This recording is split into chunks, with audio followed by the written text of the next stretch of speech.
Shalom. I want to give all honor and glory and praise to Yahweh, Bahashem, Yahweh Shai, Bahashem, Rakwakadash, and salutations to the elders and apostles of the Great Millstone. I am not a Great Millstone affiliate. I am just a brother that learns from Great Millstone and relay the message that I've learned from them onto you. So let's go to this. I was speaking yesterday about the oppressors will hold themselves not guilty. And so we're going to go straight to Psalms 49 and 11, where they were saying in their inward thought is that their houses shall continue forever and their dwelling places to all generations. They call their lands after their own names. Okay. So basically we can look at this country right here, and they named this country after a man called Amerigo Vespucci. Okay, so they named this place America.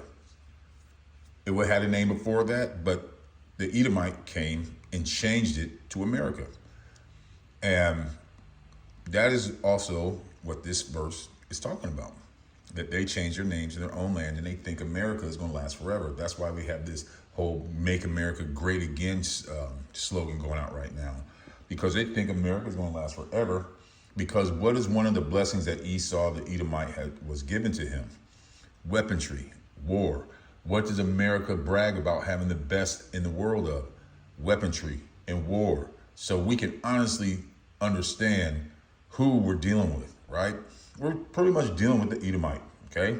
Who believe that their houses shall last forever and their dwelling places to all their generations. Not our generations, to their generations. That's why they have so much wealth, because they keep passing down wealth to generation and don't let it go to, they hoard all the money, okay? They hoard all the money, all the land. They have all these things called redlining, to where they give the really bad areas to the Jakes and all the good areas go to the Edomite, whatever, okay? They've been doing that. Now they want to try to act like they didn't do it. They're still guilty of it, okay? So all these things that pretty much the Edomite has drummed up for herself is about to be returned on his own head. Because when you read Obadiah, it says your reward will return upon your own head, right? So now that we covered that they're Psalms 49 and 11, okay? We covered that their inward thoughts that their houses shall last forever.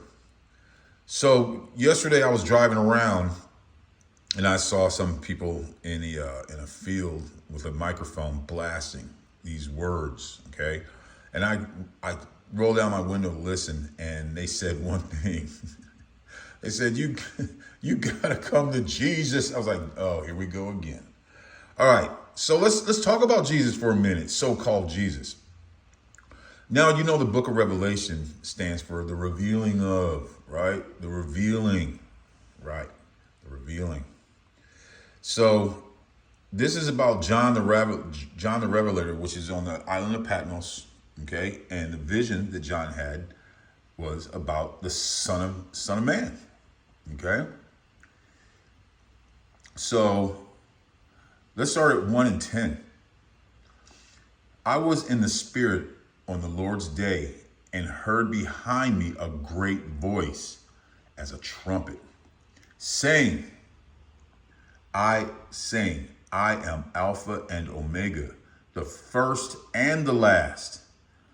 And what thou seest, write in a book and send it unto the 7 churches which are in Asia, unto Ephesus, unto Smyrna, and unto Pergamos, and unto Thyatira, and unto Sardis, and unto Philadelphia, and unto Laodicea. Okay? Verse 12. And I turned to see the voice that spake with me, and being turned, I saw 7 golden candlesticks. 13. And in the midst of the 7 golden candlesticks, one like unto the Son of Man, clothed in a garment down to his foot, and a girt about the paps with a golden girdle. His head and his hairs were white like wool. His beard and his hair were white, woolly hairs, okay? As they would call an afro, right? As white as snow. And his eyes were as a flame of fire, okay? Flame of fire. Now here's where we start to understand his look, okay? And his feet like unto fine brass, as if they burn in a furnace, and his voice as the sound of many waters. Okay, so that is the description of the so-called, they call Jesus, which is not his name. Okay, his name is Yahweh Shai.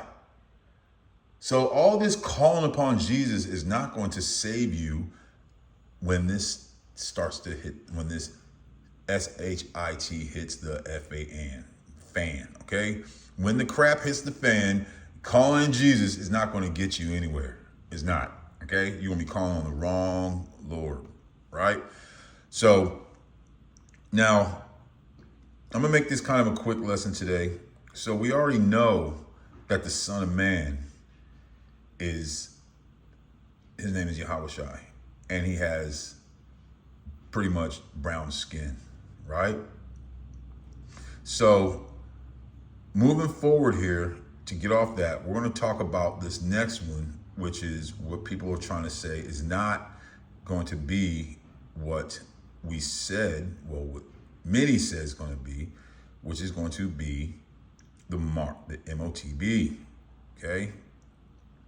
The MOTB. What is the MOTB?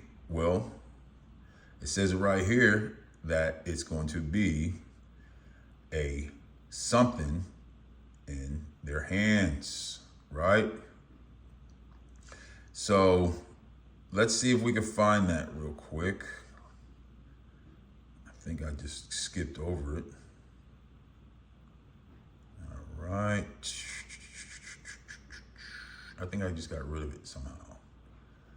20 and 20. Let's see here.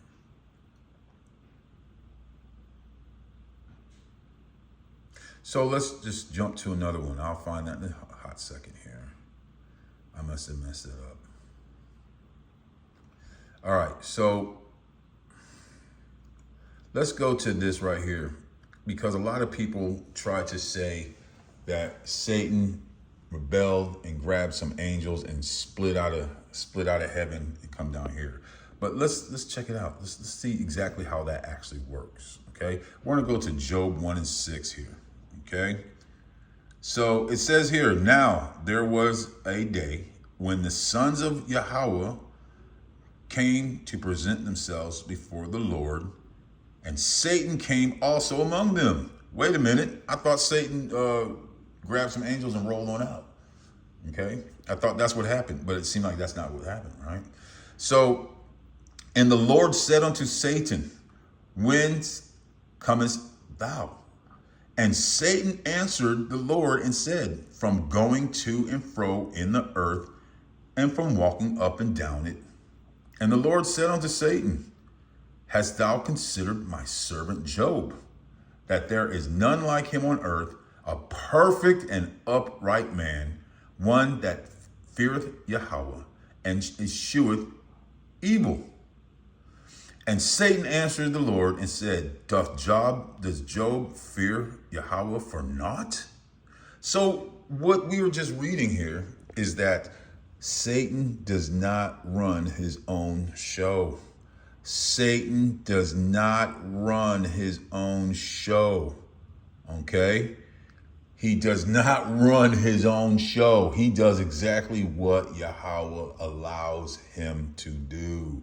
So if you think that Satan is an almighty being that can fight with Yahweh Bahashem, Yahweh Shai, I think you got mental issues, okay? You really must have mental issues, or you have been taught a lie, a bold-faced lie. There is no way the creator of everything can be challenged by Satan. It's not going to happen. Okay? It's just not going to happen, and you're mistaken if you believe so. Okay?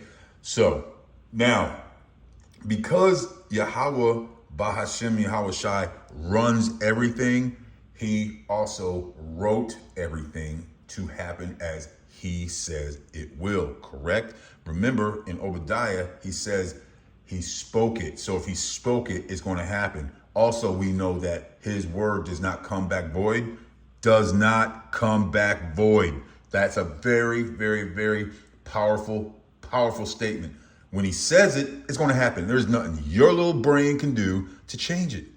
See, this is a lot. It's so funny how some of you people think if you pray upon the wrong name of the Lord, that something's going to happen for you. And you think, because you don't believe in what the apostles and elders of Great Millstone tell you as far as the truth, it ain't going to happen. Because you don't understand the power of what Yahweh Bahashem Yahweh Shai said, which is his word does not come back void. For example, this is what's going to happen. We're going to go to Revelations 20:4. And I saw thrones, and they sat upon them, and judgment was given unto them. And I saw the souls of them that were beheaded for the witness of Yahweh Shai, not Jesus, okay? And for the word of Yahweh, and which had not worshipped the beast, neither his image, neither had received his mark upon their foreheads or in their hands. And they lived and reigned with Yahweh Shai 1,000 years. So right here, a mark. People were beheaded for not worshiping the false Jesus and did not take the mark upon their foreheads or in their hands. Okay? So we understand what's happening. Yahweh Bahashem Yahweh Shai told us that this mark is going to happen. And if you don't believe it, you're deceiving yourself. If you don't believe it, you're deceiving yourself once again. Your pastors aren't telling you the truth, and whoever the blankety blank liar that you're listening to is not telling you the truth. Because it's plain as day, it's in the Bible, and if you don't read it, maybe Yahweh don't want you to read it. But I'm trying to let you understand, those who know me, this is the truth. I'm not saying it. This is what the Bible said. I'm not saying it. This is what the Bible said, okay? It's not my word. It's the word of Yahweh Bahashem Yahweh Shai. Point blank. I didn't write this book. You didn't write this book. But these are the words of Yahweh Bahashem Yahweh Shai. And so I just say stay prayed up, seek the truth. Don't have zeal without knowledge, okay? You have zeal for the Lord, but without knowledge, like a lot of us brothers had zeal, but without knowledge. So now we get in the knowledge. Now we can study and show ourselves approved, okay? So I just want to give all honor and glory to Yahweh, Bahashem, Yahweh Shai, Bahashem, Rakakadash, and Shalom.